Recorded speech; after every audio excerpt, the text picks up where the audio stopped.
pun juga belajar ini dari Koko pun juga belajar ini sebenarnya hal yang baru dan ini dari buku yang Koko baca. Tapi Koko pengen ngebawain tema tentang kematian Tuhan Yesus di atas kayu salib. Itu kan hal yang inti dari kehidupan kita gitu kan. Tapi sering atau mungkin sebagian dari kita nggak tahu sebenarnya gimana sih kisah tentang kematian dan kebangkitan Tuhan Yesus. Nah ini kan pas banget nih, apalagi beberapa hari lagi kita akan merayakan Jumat Agung dan Paskah gitu ya. Jadi semoga hari ini teman-teman kita sama-sama belajar dan apa yang Koko sharingin hari ini bisa kalian renungin. Jadi nanti ketika kalian merayakan Paskah bisa menjadi hari yang benar-benar ngubah hidup kita semua gitu ya. Oke, kita langsung masuk aja. Nah, teman-teman, penangkapan Tuhan Yesus di Taman Getsemani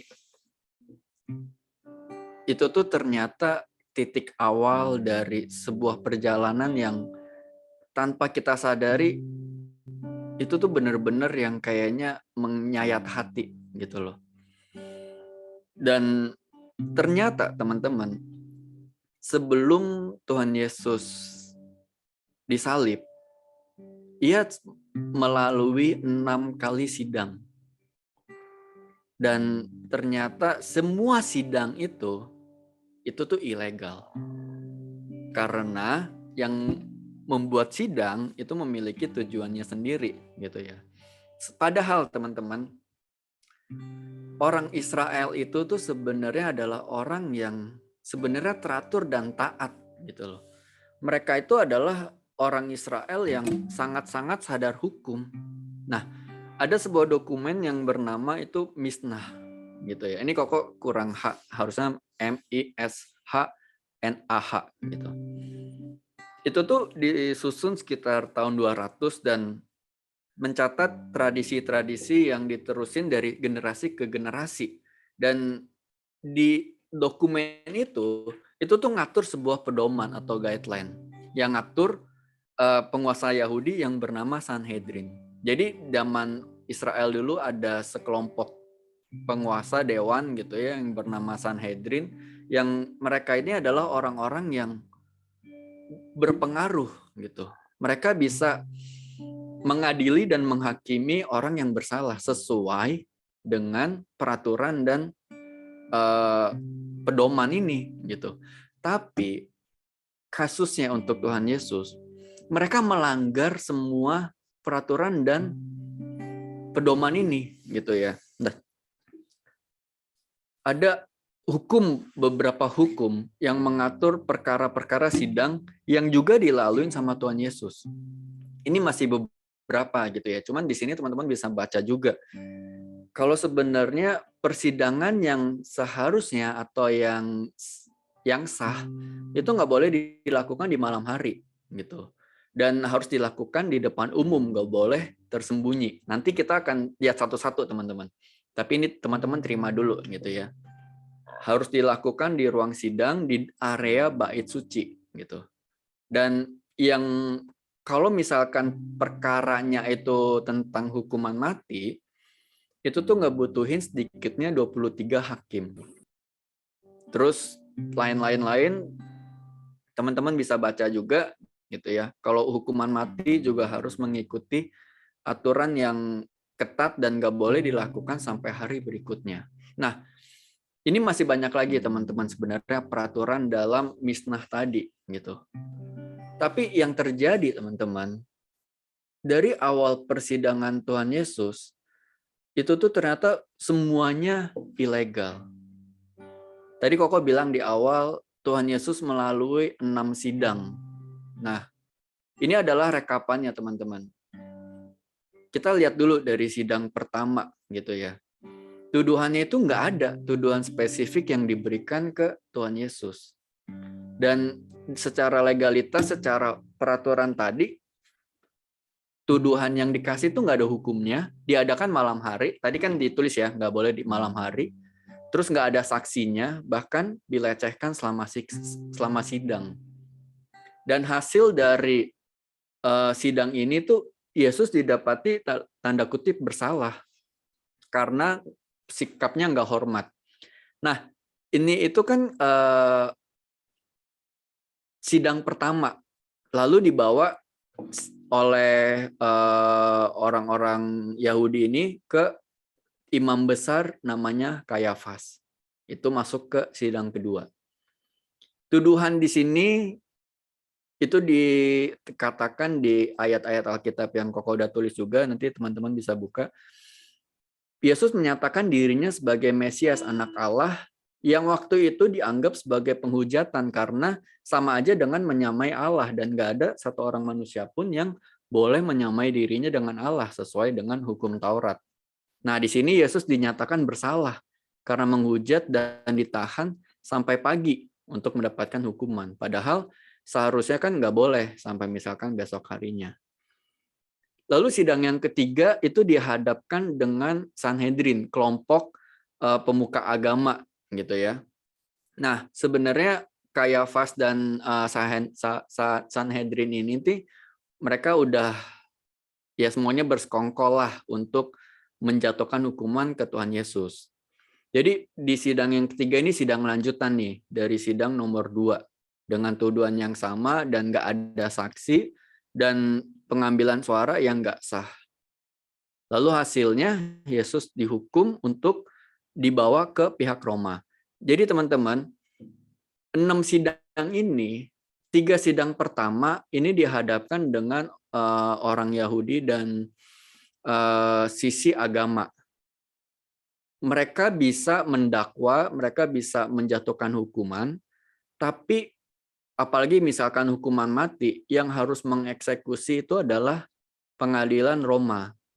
Makanya di 3 sidang pertama ini, mereka mencari nih modusnya Tuhan yang bisa disalahkan buat dibawa ke Roma. Nah, di sidang yang keempat gitu ya, dihadapkan ke Pontius Pilatus. Ini S-nya 1 ya, kalau ini jadi Pontius Pilatus gitu ya. Nah, Yesus dituduh mengkhianati dan memberontak terhadap pemerintahan Roma. Padahal sebenarnya nggak didapati bersalah gitu loh. Tapi akhirnya tetap ditahan dan nggak ada pembelaan. Sampai akhirnya hasilnya Yesus dinyatakan nggak bersalah dan dibawa ke Herodes. Nah, nanti untuk lebih jelasnya Koko akan cerita di slide-slide selanjutnya. Di sidang kelima, setelah dari Pontius mentok gitu ya, nggak ada jalan keluar, ini dibawa ke Herodes. Herodes itu adalah gubernur Galilea. Kalau Pontius Pilatus itu gubernur Yudea. Nggak ada tuduhan juga yang spesifik, dan bahkan ditanya bertele-tele oleh Herodes, cuman kayak main-main doang gitu loh. Cuman kayak manas-manasin doang. Nggak ada hukumnya, dan malah hasilnya Yesus diperolok nggak baik, diolok-olok dan diberi tuduhan palsu, lalu dibalikin lagi ke Pilatus tanpa ada keputusan. Dan terakhir di sidang yang ke-6, Pontius Pilatus melanjutkan sidang sebelumnya, dan akhirnya Yesus walaupun dinyatakan nggak bersalah, tapi dihukum salib supaya menenangkan kerumunan orang yang marah gitu ya. Dan mirisnya saat yang bersamaan malah ngebebaskan Barabas, pembunuh, pengkhianat, dan pemberontak gitu. Nah, ini rekapannya teman-teman. Tapi Koko pingin bawa kita masuk ke imajinasi, membayangkan perjalanan Tuhan Yesus teman-teman. Jadi kita belajar kematian Tuhan Yesus di kayu salib itu tuh nggak sesimpel bayangan kita, cuman Tuhan Yesus ditangkap di Getsemani, diadili, disiksa, disalibkan, lalu bangkit. Ini harus ada implikasinya. Koko nggak pingin hanya sekedar kita belajar pengetahuan, tapi harus kita resapi teman-teman. Kalau perjalanan Tuhan Yesus menebus dosa-dosa kita, ini sangatlah berat gitu loh. Nah, kita masuk ke sidang pertama. Jadi dari Taman Getsemani ini, teman-teman, ketika Yesus ditangkap, Yesus dibawa ke istana yang bernama Hanas. Hanas ini nih imam besar yang sebenarnya udah nggak menjadi imam besar, tapi dia tetap menjadi kepala, istilahnya kalau di film-film ini ketua mafia gitu ya, ketua penjahat yang sebagian besar korupsi, yang mengatur korupsi yang terorganisir di Yerusalem. Jadi ini orang-orang penting lah, orang yang ditakutkan gitu ya. Terus di sini juga Petrus menyangkal. Jadi ketika Yesus dibawa ke istana, ini kan tertutup. Sekali lagi, seharusnya sidang nggak boleh di dalam keadaan tertutup, apalagi bukan di bait suci. Tapi ini udah menyalahi aturan nih. Ini dibawa ke istana imam besar. Itu kan istana besar, ada gerbangnya gitu ya. Nah, Petrus ketika masuk ke dalam istananya, penjaganya ini nih, wanita ini nih kayak ngomong, kamu kan yang bersama dengan Yesus. Nah, di sini Petrus menyangkal pertama kali ketika ia mau masuk ke dalam istana. Nah, di sidang ini, Yesus keberatan. Karena sidang yang dilakukan tuh di malam hari. Harusnya nggak boleh. Bahkan harusnya nggak boleh dilakukan di hari raya. Dan ini di Pekan Paskah, gitu kan. Ini kan di hari Pekan Paskah. Terus di tempat yang rahasia dan jauh dari bait Allah. Jadi ini udah kelihatan teman-teman ada agenda khusus yang memang di direncanain sama orang-orang Yahudi ini gitu. Sekalipun misalkan waktu itu bisa manggil saksi yang sebenarnya gampang, tapi nggak ada satu orang pun yang dipanggil teman-teman. Nah, benar-benar kayak ngebuktiin supaya Yesus ini tuh nggak ada yang membela dia gitu loh. Nah, Koko bacain juga nih. Teman-teman boleh sambil buka di Yohanes 18 ayat 19 sampai 21. Maka mulailah imam besar menanya Yesus tentang murid-muridnya dan tentang ajarannya. Jawab Yesus kepadanya, "Aku berbicara terus terang kepada dunia. Aku selalu mengajar di rumah-rumah ibadat dan di bait Allah, tempat semua orang Yahudi berkumpul. Nah, aku tidak pernah berbicara sembunyi-sembunyi. Mengapakah engkau menanyai aku?" Nih, lihat ya jawabannya Yesus. "Mengapakah engkau menanyai aku? Tanyailah mereka yang telah mendengar apa yang kukatakan kepada mereka. Sungguh mereka tahu apa yang telah kukatakan." Jadi di sini tuh Tuhan Yesus kayak ngomong, ya kamu kenapa nanya aku? Banyak kok orang yang udah mendengar aku. Aku nggak pernah bersaksi di tengah atau di tempat yang tertutup. Panggil dong mereka buat jadi saksi, tapi nggak ada. Ini membuktikan supaya nggak ada yang membela Tuhan gitu. Nah, dari sidang pertama ini dilanjutkan Yesus dibawa ke bait Allah, ke istana Kayafas gitu dengan sebagian besar anggota Sanhedrin. Nah, Sanhedrin ini nih boleh melakukan dengar pendapat yang menuntut hukuman mati. Tadi balik lagi yang Koko bilang, mereka ini boleh menjatuhkan atau mendakwa seseorang ini bersalah dan mendapat hukuman mati. Tapi pihak Roma yang harus mengeksekusinya. Dan sebenarnya nggak ada seorang pun yang bisa dihukum mati atas kejahatan kriminal kecuali kalau melakukan kejahatan terhadap kaisar. Nah, Tuhan Yesus sendiri kan nggak melakukan kejahatan terhadap kaisar. Dia kan istilahnya mengganggu agenda orang-orang ahli-ahli Taurat dan orang-orang Farisi gitu kan. Dia kan susah buat diajak kompromi istilahnya. Nah, jadi sebenarnya tujuan keberadaan Yesus di sidang ini nih hasilnya ini sebenarnya udah diatur dan diputuskan lama sebelum ia ditangkap gitu loh. Jadi emang pingin menghalalkan segala cara supaya Tuhan Yesus tuh dijatuhkan hukuman mati. Nggak bisa cuman hukuman, bahkan benar-benar harus hukuman mati. Nah, kita lihat ya di sini ini betapa benci dan betapa dendamnya mereka kepada Tuhan Yesus gitu loh. Ini benar-benar orang yang taat aturan sebenarnya. Tapi demi Tuhan Yesus ini mereka membelokkan segala aturan yang mereka sendiri taati dan mereka langgar gitu loh. Sekali lagi dilakukan rahasia malam hari di istana imam besar, bukannya di bait Allah dan bukan di ruang sidang dewan. Nah, di sini Petrus menyangkal Yesus untuk yang kedua dan ketiga kalinya gitu ya. Dan akhirnya teman-teman di Markus 14 gitu ya. Markus 14 ayat ini ayat 66, sorry. Ayat 60, sorry. Ayat 60 sampai 64.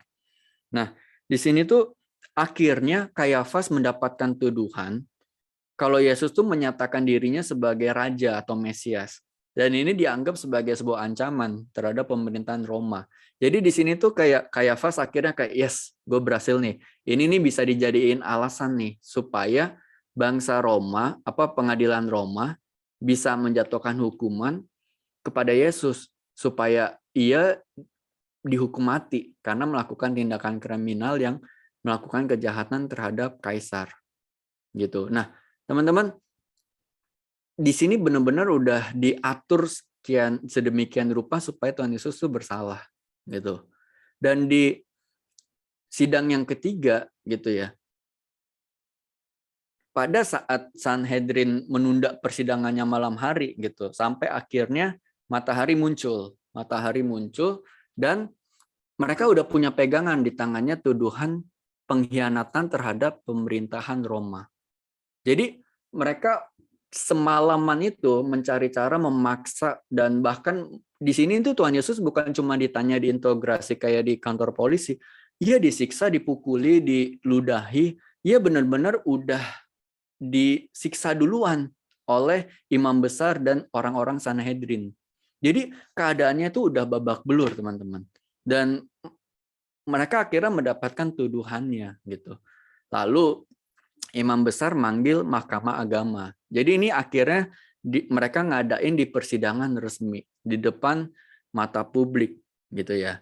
Tapi tetap aja ngelanggar karena hakimnya sendiri itu tuh berperan sebagai pendakwa, kan jadi konflik interest kan, kepentingan pribadi, nggak boleh gitu ya. Bahkan memaksa terdakwa buat memberi kesaksian atas dirinya sendiri. Nah, tujuan yang diadakan sidang itu tuh cuma sekedar pertunjukan. Bukan benar-benar kayak nyari kesalahan atau mencari saksi gitu ya, atau mencari pembelaan, enggak. Tapi cuma sekedar pertunjukan gitu. Nah, ini udah salah kaprah gitu. Nah, kita masuk ke ini sidang pertama, kedua, dan ketiga tadi baru dihadapkan ke sisi Yahudi dan agama gitu ya.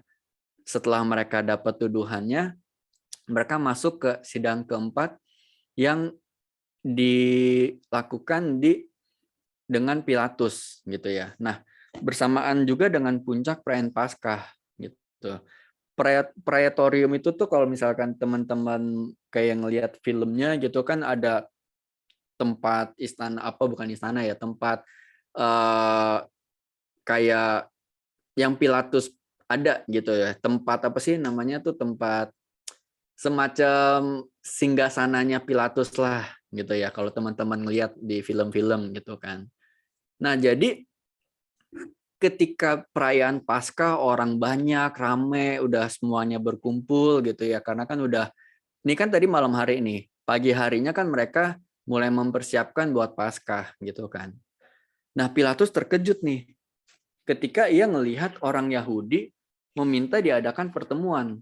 Seharusnya teman-teman, mereka ini nggak boleh, dan hukumnya mereka akan berdosa kalau misalkan mereka mengadakan pertemuan untuk menghukum orang yang bersalah gitu ya.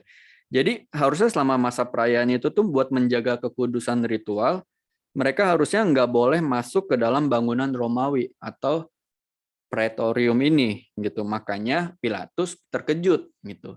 Dan yang lebih mengejutkannya lagi, lebih dari 70 orang tua-tua yang Yahudi itu tuh berdiri membentuk setengah lingkaran mengelilingi Tuhan Yesus yang dirantai, bengkak, dan udah babak belur gitu loh.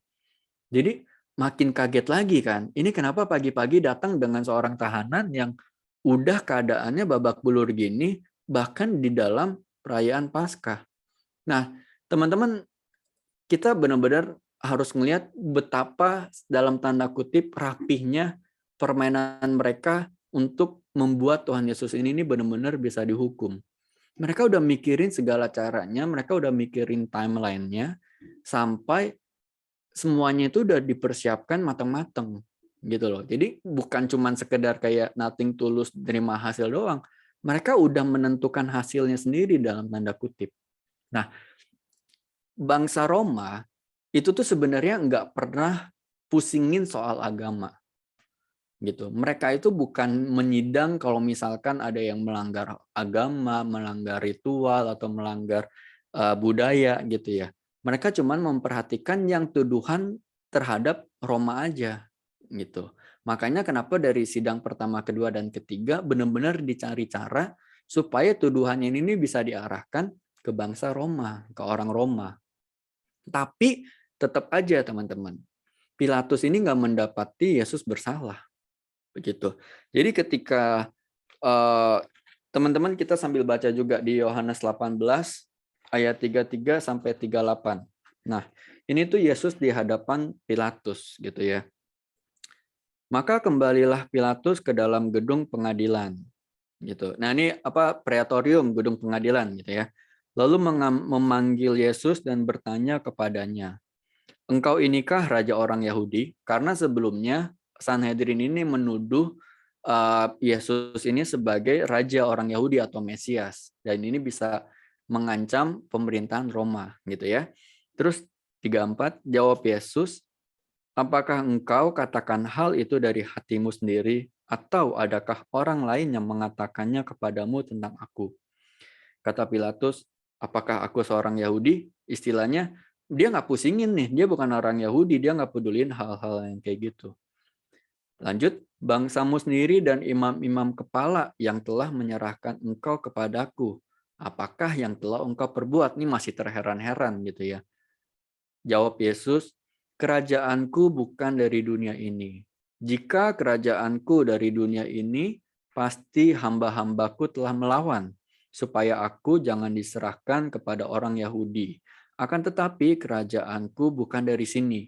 Nah, ini nih jawaban Tuhan Yesus yang menurut Koko pribadi juga cerdas gitu loh. Dia nggak langsung menjawab to the point jawabannya Pilatus, tapi dia malah memberikan kebenaran gitu ya.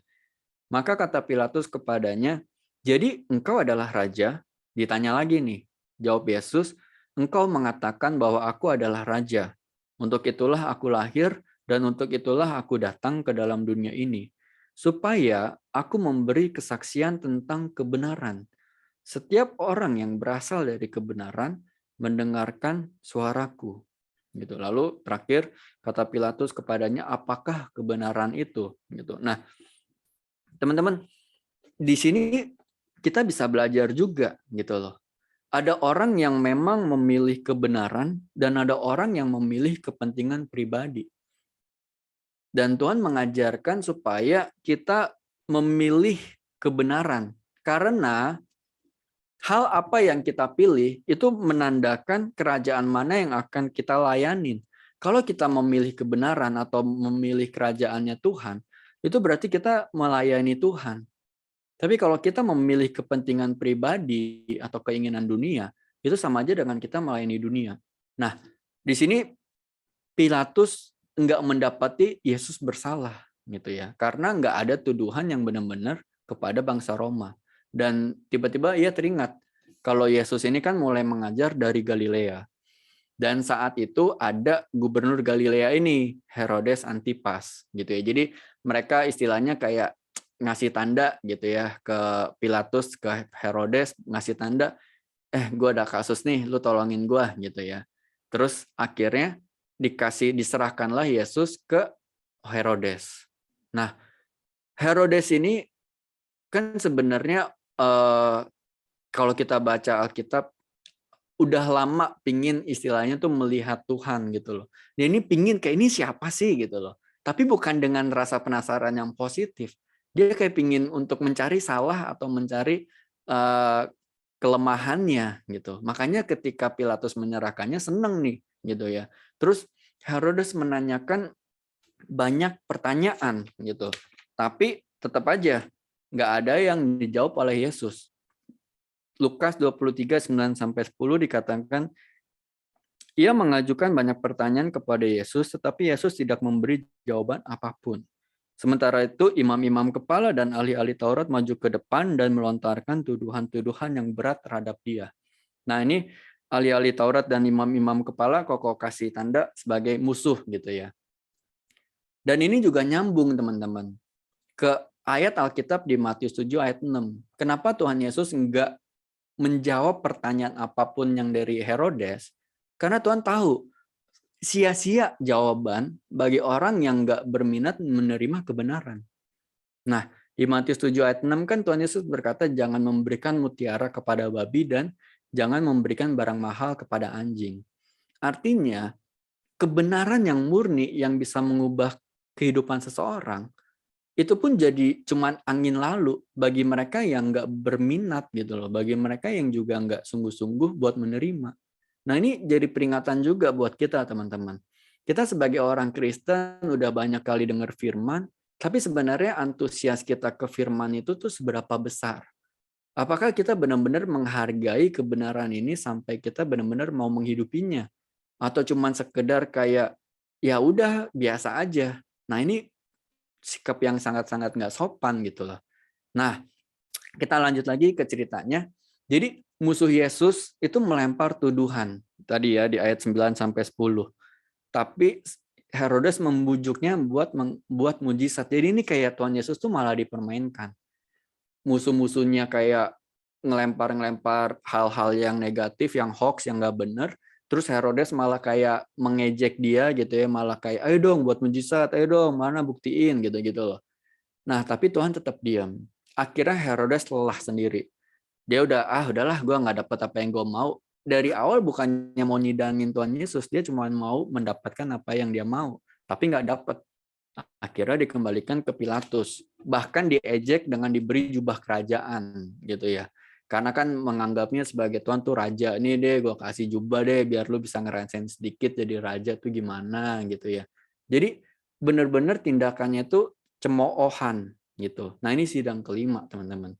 Nggak ada artinya kan dari sidang-sidang yang udah di 1 sampai 5 tuh nggak ada artinya. Nggak ada tuduhan yang jelas, nggak ada yang istilahnya tuh esensinya nggak ada gitu loh. Jadi kayak apa ya istilahnya tuh bener-bener yang kayaknya tuh pingin ngepuasin perasaan orang-orang doang. Kadang-kadang kalau kita ngelihat berita-berita gitu ya, misalkan dulu calon gubernur diadilin gitu ya, itu kan juga kadang-kadang bisa kayak kita tahu dalam hati ini mah orang nggak salah ini, cuman kayak sekedar pingin nenangin hati banyak orang ya udahlah di penjara supaya nggak rame. Nah, ini jauh lebih berat gitu loh, jauh lebih berkali-kali lipat dibandingin sidang yang kita tahu gitu. Nah, akhirnya puncaknya di sidang ke-6 gitu. Nah, di sidang ke-6 ini Pilatus nih udah habis pikir. Ini gimana caranya ini? Ini sebenarnya nggak salah, tapi banyak orang yang mau untuk menyatakan dia salah. Nah, dia ingat udah kebiasaan untuk membebaskan seorang tahanan demi menghormati perayaan orang Yahudi. Dia pikir kalau misalkan ngebebasin pilihannya antara Barabas atau Yesus, ini salah nih. Orang akan memilih membebaskan Yesus gitu ya. Iya, dia pikir gila banget kalau misalkan orang-orang memilih membebaskan Barabas, orang yang jahat, yang keji, yang istilahnya ini benar-benar terkenal kejahatannya gitu. Tapi Pilatus tuh ngeremehin, istilahnya tuh ngeremehin keinginan-keinginan orang-orang yang pingin menghukum Tuhan. Nah, malah tetap memilih untuk Tuhan Yesus yang dihukum gitu ya. Nah, di sini tuh benar-benar yang membuktikan kalau sekalipun penjahat aja tuh bahkan Tuhan Yesus dalam pandangan mereka tuh lebih hina dan lebih layak dihukum daripada penjahat gitu. Nah, karena Pilatus sendiri juga enggan, nggak mau dong ngampunin seorang pembunuh yang keji, Pilatus mutusin buat menyiksa Yesus sebagai ganti dari kayu salib. Dengan harapan kondisi setengah matinya Tuhan ini nih membuat para pemimpin Yahudi ini puas gitu ya. Ini Koko buat slide-nya banyak banget miss-nya, sorry ya. Jadi banyak skenario yang sebenarnya ini udah bisa istilahnya nih Tuhan Yesus sudah jelas-jelas nggak salah. Dan disiksa pun dengan harapan supaya pemimpin Yahudi ini nih puas gitu loh dengan kondisi yang nih udah deh, udah setengah mati nih, udah babak belur nih, udah istilahnya udah bener-bener menderita, ya udah deh, ampuni gitu ya. Nah, kita masuk ke dalam cerita siksaan yang Tuhan Yesus alamin gitu. Dari sini teman-teman sidang pertama, sidang kedua, sidang ketiga sampai sidang keenam, dari malam hari sampai pagi hari sampai siang hari, Tuhan Yesus sendiri udah disiksa. Tuhan Yesus sendiri udah ditelantarin, udah dipermainkan sebegitu rupa. Dia Allah, dia Tuhan, tapi dia benar-benar seolah-olah itu di mata manusia tuh nggak ada nilainya. Tapi ini belum seberapa teman-teman dengan penyiksaan dan kematian Tuhan Yesus di kayu salib gitu. Nah, siksaan terhadap Yesus itu tuh menggunakan namanya valgrum. Itu tuh cambuk kulit yang ujungnya panjang gitu dan banyak gitu. Dan kalau misalkan mau lebih parah, itu bisa ditambahin logam kecil pemberat atau potongan tulang domba jadi cambuk gitu. Nah, ini gambarnya nih, teman-teman. Jadi pegangan terus tali gitu ya. Terus ada cambuk-cambuknya nih, ada besinya, ada tulang dombanya gitu, ada bolanya gitu ya. Dan ini harus dilakukan oleh seorang namanya liktor. Dan ini adalah orang yang ahli dan terlatih. Bahkan dalam seni menyiksa itu ada seninya gitu loh. Teman-teman, orang Romawi itu, mereka itu sangat-sangat terlatih dalam menyiksa orang. Mereka tuh udah bener-bener expertnya gitu loh. Mereka benar-benar bisa menentukan atau mereka benar-benar bisa membuat seseorang itu tuh mau sampai menderita segimana tuh mereka bisa atur gitu. Nah, prosedur pemukulan Tuhan Yesus ini, kalau misalkan menurut data gitu ya, menurut penelitian, sebenarnya dalam waktu kurang 5 menit aja dengan mereka dicambuk gitu ya, itu tuh udah membuat shock gitu loh. Shocknya bukan cuma kaget gitu ya, tapi shock yang dalam arti tuh dalam ilmu medis tuh udah sampai titik yang benar-benar inilah terguncang gitu ya, dan bisa sembuh dalam waktu berbulan-bulan. Kalau misalkan menurut agama Yahudi, ketika orang dicambuk itu tuh sampai 39 kali dan nggak boleh mengenai cuman boleh mengenai punggung dan bahu. Tapi kalau menurut peraturan Romawi, mereka nggak diberi peraturan apapun. Mereka bisa kenain punggung, bahu, pantat, dada, perut, wajah, apapun itu. Nggak ada bagian yang dibatasi dan pencambukannya itu bisa terus-menerus berlangsung selama orang-orang masih terhibur. Bahkan kalau misalkan korbannya pingsan, dia bakal nunggu sampai korbannya sadar lagi terus dilanjutin. Kan ini gila banget gitu loh. Bener-bener yang istilahnya ini mereka bener-bener ahli gitu loh dalam seni menyiksa ini gitu. Dan sekali pukulan aja itu bener-bener udah membuat daging-daging dalam tubuh itu udah terkoyak gitu. Jadi sangat-sangat nggak manusiawi gitu. Nah, mereka menggunakan nih seperti ini gitu. Dicambuk ke tubuh Tuhan Yesus yang udah berdarah-darah gitu. Jadi di siksaan ini teman-teman, ini tuh bener-bener yang istilahnya Tuhan Yesus sendiri pun juga udah dalam keadaan sebenarnya setengah mati gitu. Tapi orang-orang pun juga masih belum puas. Sampai akhirnya ia disalibkan. Tapi sebelum Tuhan Yesus disalibkan dan ketika ia disiksa, Tuhan Yesus diberikan mahkota duri yang sepanjang 5 sampai 88 cm yang dilancip-lancipkan gitu ya, yang menekan kepalanya sampai pendarahan gitu ya. Jadi setelah semua yang dilakukan kepada Tuhan, Pilatus nih yakin kalau orang-orang ini sebenarnya nih bakal puas nih gitu, bakal puas karena merasa Tuhan Yesus sudah cukup menderita. Tapi ternyata mereka tetap berkata salibkan dia gitu. Nah, ini benar-benar yang menunjukkan kalau orang-orang ini itu sangat-sangat tidak puas dan hanya ingin agar Tuhan Yesus itu dihukum mati gitu. Jadi kita harus tahu dulu nih, sebenarnya teman-teman, kenapa kejadiannya ini di malam hari gitu ya, dan mulai dihakimi di siang hari. Karena sebenarnya mereka sendiri kan, ini kan pekan Paskah. Orang-orang yang sebenarnya orang-orang Yahudi baik yang membela Yesus, yang pro dengan Yesus, yang bisa menjadi saksinya, itu tuh sebenarnya semuanya nggak tahu kalau Tuhan Yesus tuh lagi dihakimi, bahkan lagi mau dihukum.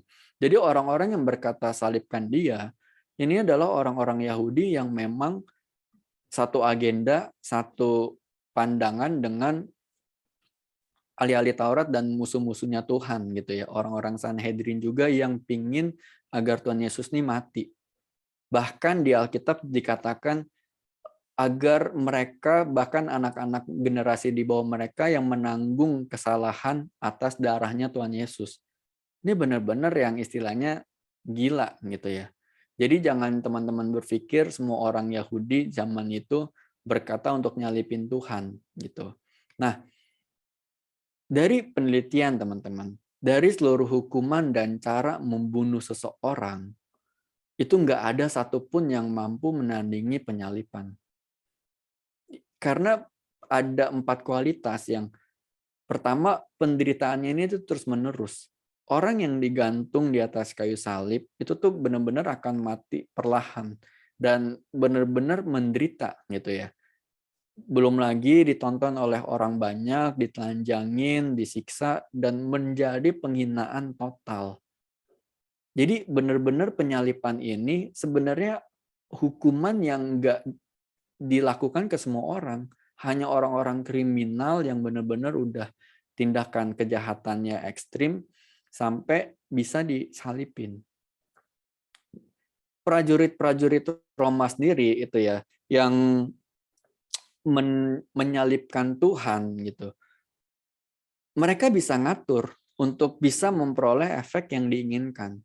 Mulai dari seberapa besar penderitaan yang dialami korbannya, penyebab kematiannya gitu ya, dan kapan korban harus mati. Jadi kalau misalkan orang-orang yang menyalibkannya ini nih pingin supaya korbannya matinya lama, dia bisa membuat gitu. Kematiannya berlarut-larut, dia bisa. Karena sebelumnya disiksa, dia akan melihat seberapa parah siksaan yang dilakukan dengan cambuk itu. Dan dia akan menyesuaikan kapan kira-kira korban ini akan meninggal. Nah, disalibkan ini nih benar-benar cara kematian yang sebenarnya sebuah penghinaan, teman-teman. Jadi kalau misalkan Tuhan Yesus disalibkan, itu adalah penghinaan yang benar-benar udah nggak ada nilai dirinya gitu. Jadi ketika Yesus udah disiksa menggunakan mahkota duri, Yesus berjalan menelusuri kota dari pengadilan tadi menuju Golgota. Di hadapan orang-orang yang sebenarnya sedang mau merayakan Paskah gitu loh. Dengan keadaan telanjang, berdarah, babak belur, setengah mati gitu ya. Dengan menggotong balok yang horizontal gitu, yang namanya tuh patibulum gitu. Kalau yang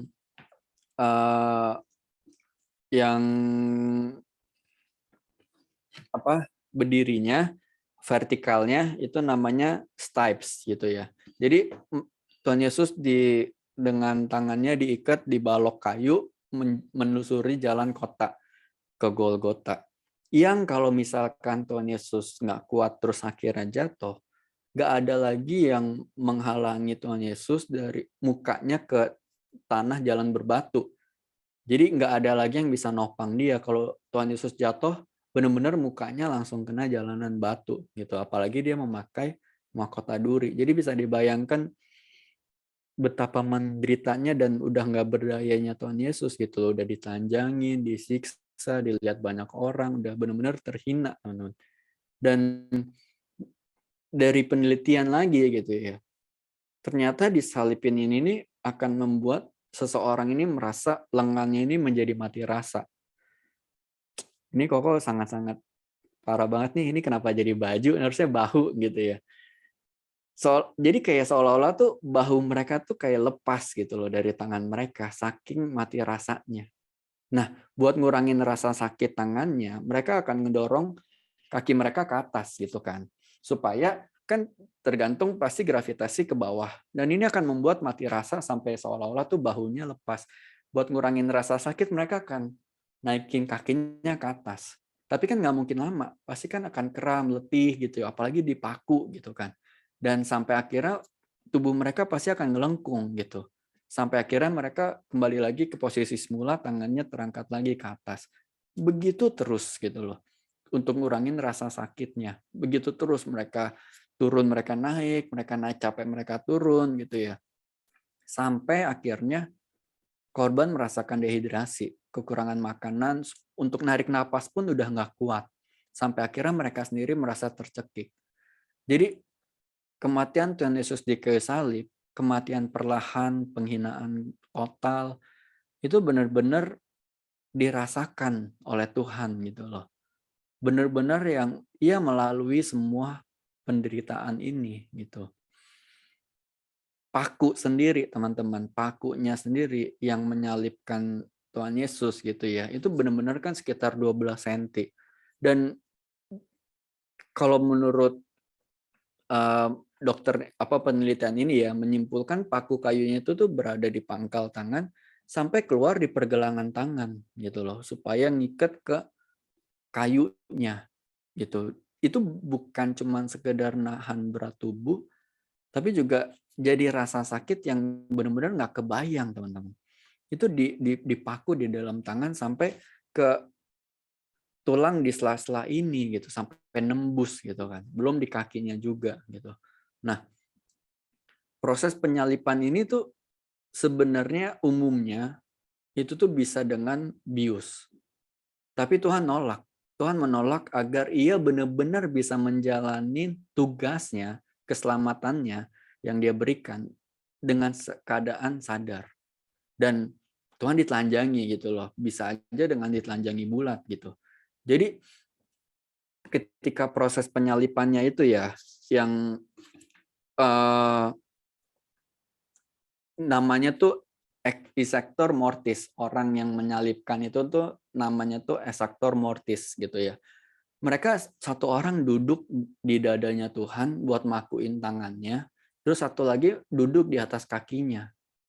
Kayak apa ya istilahnya itu benar-benar yang Tuhan Yesus lagi terkapar, udah nggak berdaya, terus didudukin lagi buat dipaku. Itu benar-benar nggak kebayang gitu loh, seberapa penderitaan yang Tuhan Yesus alamin gitu.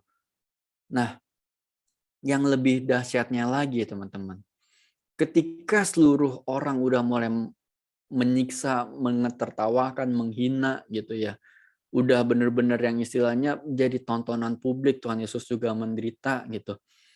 Ketika salib itu ditegakkan gitu kan, posisinya dari tidur, terus ditegakkan, Tuhan masih bisa berkata, ampunilah mereka ya Bapak, sebab mereka nggak tahu apa yang mereka perbuat.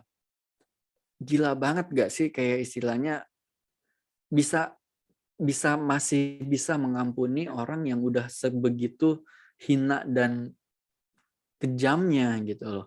Dan ini kayak nunjukin seberapa besar kasih Tuhan kepada semua manusia gitu. Ia benar-benar nggak memandang muka gitu. Bahkan orang yang menjahatinya pun ya ampuni.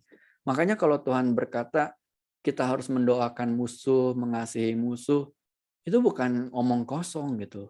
Nggak ada orang yang lebih menjahati kita dari orang yang menyiksa Tuhan gitu. Dan itu pun Tuhan masih bisa mengampuni mereka gitu. Jadi kita harus belajar sebagai anak Tuhan, sebagai anak Allah, kita harus mewarisi sikap dan sifatnya Allah. Mungkin kita dijahati sedikit, dibully, dihina, kita nggak terima dengan harga diri kita. Tapi kebayang nggak sih dari perjalanan penyiksaan Tuhan Yesus sendiri, udah dalam keadaan setengah mati, dalam keadaan nggak berdaya, dihina, diketawakan, disiksa, Tuhan masih bisa berkata, ampunilah mereka. Sebab mereka nggak tahu apa yang mereka perbuat gitu loh. Kadang-kadang kita mikir, ya elah nggak mungkin kali mereka nggak tahu. Ya tapi memang mereka nggak tahu kalau di saat itu mereka sedang menyalibkan Tuhan dan Juru Selamat. Yang di saat itu teman-teman, Bapak menyaksikan seluruh proses penyiksaan itu. Bayangin seberapa perihnya hati Bapak. Dan malaikat-malaikat itu udah menjaga Tuhan gitu loh. Tapi Tuhan nggak menggunakan kuasanya untuk menyuruh malaikat menghabisi mereka. Wah ini kalau orang nggak berdaya, nggak ada yang nolong, bisa cuman terima nasib. Tapi ini Tuhan benar-benar memiliki malaikat di belakangnya yang siap untuk menghukum gitu loh. Tapi Tuhan nggak menggunakan ini karena ia taat kepada Bapa untuk menjalankan tugasnya, untuk menyelamatkan kita, teman-teman. Dan di jam 9 Jumat pagi gitu ya, dari malam di Taman Getsemani ditangkap, dihakimi di pagi hari gitu ya. Terus akhirnya di 9 Jumat pagi yang kita kenal sebagai Jumat Agung, Tuhan Yesus telah tergantung di atas kayu salib. Tergantung di antara bumi dan langit gitu. Sampai akhirnya sekitar tengah hari jam 12 gitu ya. Kalau kita lihat kan di film-film kan kegelapan menyelimuti seluruh wilayah gitu kan sampai pukul 3 siang, dan disitulah Tuhan berkata kayak Eli Eli lama sabatani, yang artinya Bapak-bapak kenapa engkau meninggalkan aku. Itu benar-benar perasaan Tuhan yang mungkin bisa paling takut, paling cemas gitu loh karena Bapak meninggalkannya. Bapak sendiri pun sampai titik udah nggak sanggup untuk melihatnya gitu loh. Sampai akhirnya setelah Tuhan memutuskan pekerjaan kedatangannya ke bumi telah selesai, ia mengadahkan kepalanya ke atas gitu ya. Di sisa-sisa nafas terakhirnya, ia mengadahkan kepalanya ke atas dan menarik nafas buat terakhir kalinya dan berkata, Telestai, yang artinya dibayar lunas. Teman-teman, coba bayangin deh, perjalanan Tuhan Yesus dari ia ke bumi, mengajar, mengadakan mujizat, memberitakan kebenaran, sampai akhirnya ia ditangkap, dihakimi, disiksa, dan disalibkan. Seluruh perjalanan hidupnya itu tuh nggak ada satupun yang di luar rencana Allah. Yang satupun tuh bukan menggenapi pekerjaan Bapa, nggak ada. Dan teman-teman bayangin ketika di akhir hidupnya gitu ya, Tuhan berkata Telestai, yang berarti tuh dibayar lunas. Itu tuh kayak perasaan kita yang nggak bisa kita bayangin gitu loh. Seorang Tuhan, sosok Tuhan yang tidak bersalah, yang maha suci, maha mulia, disiksa sampai sebegitu rupa gitu ya. Terus di akhirnya berkata Telestai, yang berarti dibayar lunas. Ini nih mendeklarasikan hutang dosa itu tuh udah dibatalkan dan sepenuhnya dilunasi, teman-teman. Kita harus membayangkan ketika Tuhan berkata Telestai, itu hukuman kekal itu ditiadakan. Hukuman atas dosa yang berarti maut, yang berarti keterpisahan dengan Allah, itu tuh telah dibayar lunas oleh darah Tuhan Yesus di atas kayu salib. Dan membuat kita memperoleh hidup yang kekal. Satu kata Telestai yang berarti semua manusia itu diselamatkan. Satu kata yang benar-benar mengandung arti yang membuat kita berpikir nggak sepantasnya kita masih bisa melakukan dosa gitu loh. Nggak sepantasnya kita masih memelihara dosa kita. Karena Tuhan Yesus sudah membayar dengan darahnya sendiri, dan ketika ia berkata Telestai, itu benar-benar mengakhiri perjalanannya di bumi gitu. Dan ini satu hal yang sangat-sangat berarti, teman-teman. Jadi kita harus menghayati Kalau perjalanan Tuhan Yesus menyelamatkan kita itu bukan skenario yang diatur, yang udah pasti terjadi, yang istilahnya Tuhan Yesus kan Tuhan, dia pasti layak, dia pasti bisalah kuat untuk menanggung hukuman-hukuman. Tapi nyatanya ia disamakan dengan manusia. Ia benar-benar menanggung hukuman, siksaan, penderitaan, pergumulan pribadi, bahkan dimulai dari Taman Getsemani ketika Tuhan berdoa agar cawan ini berlalu, saking ketakutannya gitu ya, sampai mencucurkan darah, tapi ia pun tetap taat.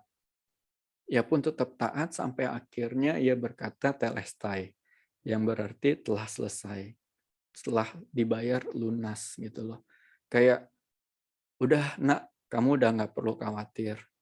Hutang-hutang kamu, dosa-dosa kamu, udah aku bayar lunas. Ini kabar gembira yang benar-benar nggak bisa dibayangkan, teman-teman.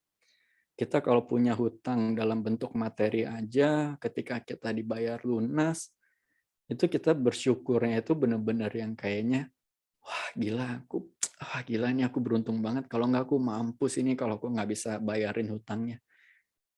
Tapi ini jauh lebih dari itu, teman-teman. Dosa maut yang berarti keterpisahan dengan Allah. Akhirnya Tuhan bisa membayarnya dan cuman Tuhan yang bisa membayarnya. Dan ini harus kasih kita tanda, nah yuk semuanya udah dibayar lunas. Sekarang kamu bisa memulainya baru tanpa berhutang kepada dosa atau keinginan dunia. Nah, teman-teman, pernyataan Tuhan Yesus yang menyerahkan hidupnya ini harus membuat kita lebih menghayati dan lebih memperbaiki diri kita, gitu ya. Sampai akhirnya Tuhan Yesus bangkit. Dan ini satu kabar yang sangat-sangat berarti, karena kalau Tuhan Yesus nggak bangkit, maka nggak ada yang namanya kebangkitan. Semua orang akan mati dan semua orang akan udah habis aja gitu aja.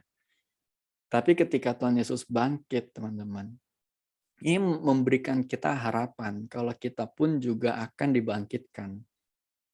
Dan ini makanya kenapa kehidupan kita itu benar-benar harus berorientasi ke kehidupan yang kekal.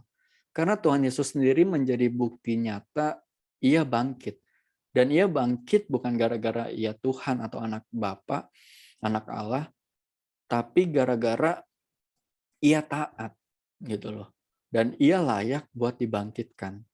Nah, perjalanan panjang dari Getsemani ke Golgota yang selama kurang lebih 24 jam dan berakhir dengan Tuhan Yesus menyerahkan nyawanya. Ini nih bukan perjalanan yang singkat. Kita nggak pernah bisa membayangkan sedikit pun atau sebagian kecil dari yang Tuhan Yesus rasakan dari Taman Getsemani sampai akhirnya ia mengakhiri nyawanya di atas kayu salib. Kita nggak akan bisa merasakan sekecil bagian dari yang Tuhan Yesus alamin. Jadi kalau kita menghadapi masalah, menghadapi cobaan, menghadapi pergumulan gitu ya, percayalah itu nggak akan melebihi kekuatan kita. Karena Tuhan pun udah melalui semua yang jauh lebih berat dari yang kita rasakan. Gitu. Nah, hari Minggu pagi setelah 3 hari Tuhan Yesus mati di atas kayu salib, Minggu pagi ketika para prajurit menjaga tahanan, jadi di zaman itu teman-teman, kuburan itu tuh enggak seperti kuburan yang kita lihat sekarang dengan ada batu nisannya, setiap orang satu-satu. Dulu itu mereka mengumpulkan mayat-mayat, terus dimasukkan ke dalam satu goa yang isinya tuh ada rak-raknya. Jadi dikumpulkan dulu di situ, terus diberi rempah-rempah pewangi gitu ya, supaya di 1 tahun berikutnya ketika udah menjadi tulang dikumpulin baru dimasukin ke dalam kotak untuk untuk digabungkan dikumpulkan dengan bapak-bapak leluhurnya gitu. Jadi nggak semuanya langsung punya kayak sekarang ini nisan-nisan kuburan pribadi gitu. Nah, ketika Maria dan kan kita baca ya Maria dan wanita-wanita lain gitu ya, berjalan mendekat ke arah kuburan, mereka ngelihat batu raksasanya itu tuh udah terguling. Dan para penjaga yang menjaga tahanan-tahanan itu kan di hari itu kan pasti bukan hanya Tuhan Yesus yang meninggal. Minimal ada 2 orang di sampingnya kan. Nah itu tuh dijaga oleh penjaga yang udah nggak sadarkan diri. Secara insting pasti mereka akan mikir, wah ini ada yang ngambil mayatnya Tuhan Yesus nih, gitu kan. Apalagi dari awal kan memang udah ada orang yang bermaksud buruk supaya Tuhan Yesus nggak dibangkitin, mereka akan mengambil mayatnya gitu ya. Dan mereka berpikir ini pasti ada yang mengambil mayat Tuhan Yesus. Dan ketika Maria kembali, jadi ketika mereka ngelihat itu, Maria balik memberitahu Petrus dan Yohanes, sementara wanita lain tuh masuk ke dalam kubur yang terbuka lebar. Dan tanpa mereka sadari, ada 2 orang malaikat yang berdiri di belakang mereka, gitu ya. Kita bisa baca juga di Lukas 24 ayat 5 sampai 8 yang ini bagi Koko juga satu hal yang luar biasa banget gitu ya. Lukas 24 ini bayangin teman-teman kalau misalkan jadi wanita yang menemukan mayat Tuhan Yesus udah terbuka terus kosong, terus panik, cemas, ini siapa yang nyuri, siapa yang ngambil gitu ya. Penuh dengan ketakutan, kekhawatiran, tapi ada malaikat yang tiba-tiba muncul yang berkata di Lukas 24 ayat 5 sampai 8. Mereka sangat ketakutan dan menundukkan kepala, tetapi kedua orang itu berkata kepada mereka, "Mengapa kamu mencari Dia yang hidup di antara orang mati? Ia tidak ada di sini, Ia telah bangkit. Ingatlah apa yang dikatakannya kepada kamu ketika Ia masih di Galilea, yaitu bahwa Anak Manusia harus diserahkan ke tangan orang-orang berdosa dan disalibkan dan akan bangkit pada hari yang ketiga." Maka teringatlah mereka akan perkataan Yesus itu. Wah, ini benar-benar satu hal yang kayaknya disampaikan oleh malaikat yang berkata, kamu nyari apa gitu loh, Tuhan udah bangkit gitu loh. Ini benar-benar kayak perasaan pasti di saat itu perasaannya takut, cemas, bingung, khawatir, tapi juga ada senengnya gitu. Nah, terus mereka akhirnya balik, mereka lari juga, terus bertemu dengan murid-murid Tuhan Yesus yang lain. Nah, mereka akhirnya ngajak murid-murid Tuhan Yesus yang lain buat ngelihat ini kuburnya udah kosong. Murid-murid yang lain kan nggak percaya. Ini nonsens lah, kamu pasti berhayal, kamu pasti berbohong gitu ya. Tapi karena mereka juga penasaran, mereka juga ingin tahu, mereka lari. Mereka berlari menuju kubur Tuhan Yesus yang telah kosong. Nah, yang menariknya teman-teman, tubuh keadaan kuburan Tuhan Yesus ini, kain lenannya sendiri ini masih berbentuk tubuhnya. Bukan yang istilahnya tuh kayak kalau kita mungkin kayak lihat di film yang udah rapi atau mungkin kayak berantakan gitu ya. Ini nih masih berbentuk tubuhnya gitu loh. Dan ini menunjukkan kalau pertama nggak ada yang mencuri. Dan yang kedua, Tuhan Yesus tuh telah bangkit melewati kain kafan itu gitu. Sampai tetap berbentuk tubuhnya gitu. Dan sejarah juga menunjukkan kalau memang nggak pernah ada majalah yang nunjukin berita-berita kalau tubuh Yesus dari Nazaret tuh menjadi mumi terus ditemukan di kota tua Yerusalem, kan nggak ada, ya kan? Terus orang Kristen juga nggak mempunyai kayak mayat yang istilahnya dipercaya disimpan, dibalsemin, di peti kaca buat disembah-sembah, kan nggak ada juga, ya kan? Jadi benar-benar fakta yang nunjukin kubur yang kosong itu tuh Tuhan Yesus tuh telah bangkit dan nggak ada kematian yang bisa menghalangi Dia gitu. Nggak ada yang bisa ditinggalkan untuk kita sembah-sembah gitu, nggak ada, karena Tuhan Yesus sudah bangkit sepenuhnya. Dan setelah Petrus dan Yohanes meninggalkan kubur itu buat ngasih tahu sanak keluarganya, Maria sendiri bertemu dengan Tuhan Yesus yang sudah bangkit. Wah, kita baca di Yohanes 20 ayat 15 sampai 18. Yohanes 20 ayat 15 sampai 18. Ketika Maria sedang bingung, takut dan cemas gitu ya. Kata Yesus kepadanya, "Ibu, mengapa engkau menangis? Siapakah yang engkau cari?" Maria menyangka orang itu adalah penunggu taman. Lalu berkata kepadanya, "Tuan, jikalau Tuan yang mengambil dia, katakanlah kepadaku di mana Tuan meletakkan dia, supaya aku dapat mengambilnya." Kata Yesus kepadanya, "Maria." Maria berpaling dan berkata kepadanya dalam bahasa Ibrani, "Rabuni," yang artinya guru. Kata Yesus kepadanya, "Janganlah engkau memegang aku, sebab aku belum pergi kepada Bapa. Tetapi pergilah kepada saudara-saudaraku dan katakanlah kepada mereka bahwa sekarang aku akan pergi kepada Bapakku dan Bapamu, kepada Allahku dan Allahmu." Maria Magdalena pergi dan berkata kepada murid-murid, "Aku telah melihat Tuhan," dan juga bahwa Dia yang mengatakan hal-hal itu kepadanya. Dan kita tahu sisanya adalah sejarah gitu ya. Tuhan Yesus bangkit, Tuhan Yesus menampakkan dirinya kepada murid-murid, 40 hari kemudian ia naik ke surga. Dan ini awal mula, setelah ini para rasul, murid-muridnya memberitakan Injil tentang kebangkitan, tentang kehidupan di langit baru, bumi baru, tentang penderitaan, dan di titik inilah akhir zaman dimulai gitu loh. Penglihatan Yohanes di Pulau Patmos di kitab Wahyu dibukakan materai-materai dan dibukakan tanda-tanda dimulainya akhir zaman ketika Tuhan Yesus naik ke atas surga.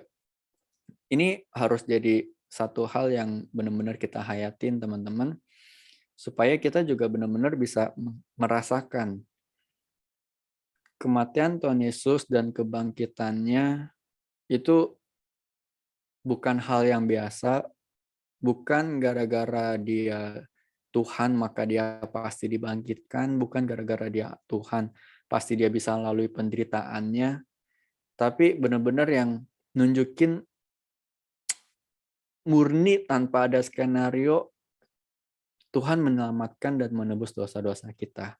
Gitu, semoga sharing Koko hari ini yang mungkin berbeda dari sharing-sharing Koko sebelumnya, tapi semoga bisa jadi ya hal barulah buat kita, supaya kita juga bisa lebih ngerti dan lebih menghayati, supaya kita nggak menyia-nyiakan hidup ini, supaya kita juga bisa lebih berjuang gitu loh. Nanti di Paskah yang udah minggu lalu Koko juga bilang, jangan cuma jadi momen perayaan. Jangan cuma jadi momen senang-senang, jangan cuma jadi momen hari sucinya orang Kristen. Tapi kita sama-sama hayati sudah seberapa jauhkah kita menjadi serupa dengan Tuhan. Sudah seberapa serupakah kita dengan Tuhan. Sudah seberapa besarkah kita mengambil bagian dalam penderitaannya. Sudah seberapa besarkah kita mengambil bagian dalam kematiannya. Dan seperti yang Tuhan Yesus katakan, jangan tangisi diriku, tangisilah dirimu. Kita harus menangisi diri kita yang masih jauh dari keadaan berkenan, yang harus terus berjuang, yang harus terus berproses. Oke, itu sharing dari Koko. Kita doa dulu, kita tutup sharingnya, belum kita lanjut ke breakout room. Oke, yuk teman-teman. Bapa, kami berterima kasih Engkau telah mengirimkan anak-Mu yang tunggal, Tuhan Yesus Kristus, untuk menebus kami. Kami ingin lebih bisa menghayati pengorbanan yang Tuhan telah kami lakukan, yang telah menebus dosa-dosa kami, yang telah membayar lunas segala kesalahan kami di atas kayu salib. Bapa, kami tahu kami masih jauh dari kata finish, kami juga masih terus berjuang, tolonglah kami Bapa, sebelum waktu kami usai, sebelum kesempatan habis, kami bisa didapati berkenan di hadapan-Mu. Kami nggak tahu sampai kapan dunia ini masih ada, kami juga nggak tahu kapan Tuhan datang yang kedua kalinya. Kami pun juga nggak ada yang tahu kapan hari terakhir hidup kami. Kami ingin menyerahkan sisa hidup kami ke dalam tangan-Mu. Kami ingin belajar untuk mengarahkan pandangan kami hanya ke dalam kerajaan Tuhan dan keberkenanan di hadapan Tuhan. Terima kasih ya Tuhan, berkatilah setiap kami, tolonglah kami. Hanya di dalam nama-Mu kami berdoa, haleluya, amin. Oke, Koko balikin ke hostnya selanjutnya. Thank you.